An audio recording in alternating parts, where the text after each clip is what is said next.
नमस्कार मित्रों, स्वागत है आप सभी का हमारे YouTube चैनल द शास्त्र विद्या पर। जय श्री राम, जय बागेश्वर धाम। दोस्तों, महाभारत और रामायण काल में ऐसे बहुत से प्रलयकारी श्राप दिए गए थे जिनका असर आज भी मनुष्य पर दिखाई पड़ता है, और ऐसे ही कुछ श्राप नारी जाति को भी दिए गए थे जिनका असर आज भी नारी जाति पर दिखाई देता है। दोस्तों, आज हम आपको बताएंगे नारी जाति को जो भयंकर और पीड़ादायक श्राप दिया है, इसके बारे में। औरतों को जो श्राप मिला है यह भयंकर पीड़ादायक होता है। तो दोस्तों, आज हम आपको इसके बारे में संपूर्ण जानकारी देने वाले हैं कि महिलाओं को यह पीड़ा क्यों मिली है, ऐसा कौन सा कारण है जिसके कारण नारी जाति को यह भयंकर पीड़ा मिली है और जिसको आज भी नारी जाति भुगत रही है। दोस्तों, वीडियो को अंत तक देखें जिससे आपको संपूर्ण जानकारी मिल सके। हमारा यह चैनल सनातन धर्म व हिंदू समाज की आस्थाओं पर आधारित है। अगर आप भी इन आस्थाओं में विश्वास रखते हैं तो हमारा चैनल अभी सब्सक्राइब करें। चलिए चलते हैं वीडियो की तरफ। दोस्तों, इसी के साथ नारी जाति को एक और श्राप भी मिला है। नारी जाति अपने पेट में किसी भी बात को नहीं छुपा सकती। इस चीज को आपने महसूस भी किया होगा और आपने देखा भी होगा। महिलाओं के मन में और पेट में कोई बात नहीं रुक सकती। वह बात चाहे कितनी भी महत्वपूर्ण क्यों ना हो, लेकिन वह बात महिलाओं के पेट में नहीं रुकती है। महिलाएं आज नहीं तो कल, कल नहीं तो परसों, एक ना एक दिन महिलाएं वह बात एक दूसरे से कह ही देती हैं और उसको पता भी नहीं लगता उसने वह बात कैसे कह दी है। बातों ही बातों में अपना राज तक बता देती है।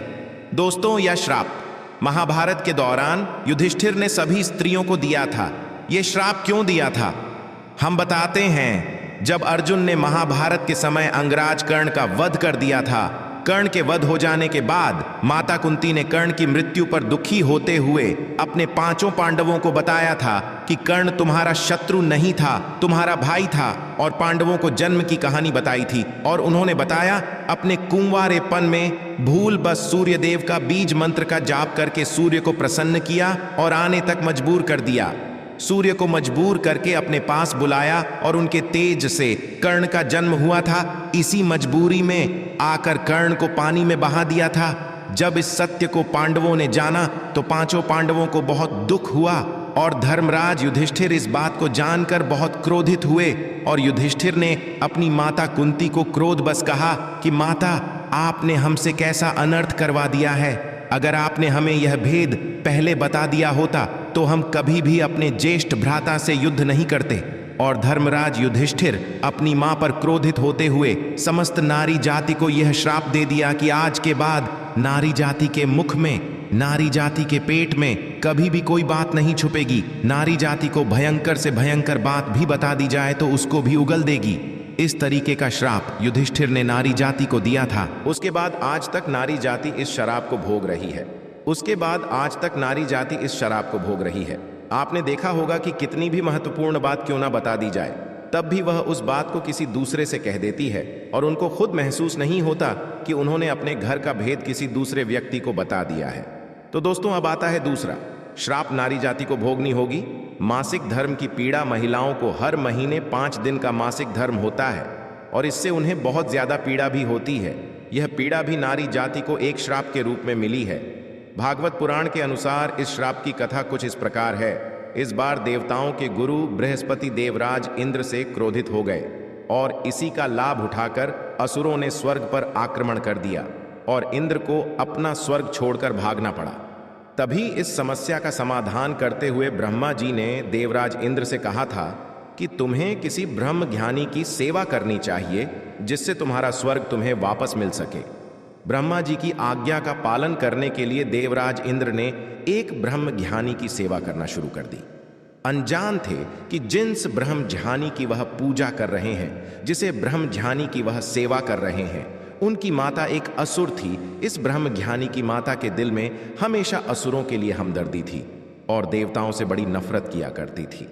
देवताओं की तमाम सामग्री, जो भी पूजा पाठ की, देवताओं की जो सामग्री थी, वह सभी सामग्री असुरों को समर्पित हो रही थी, असुरों के पास जा रही थी।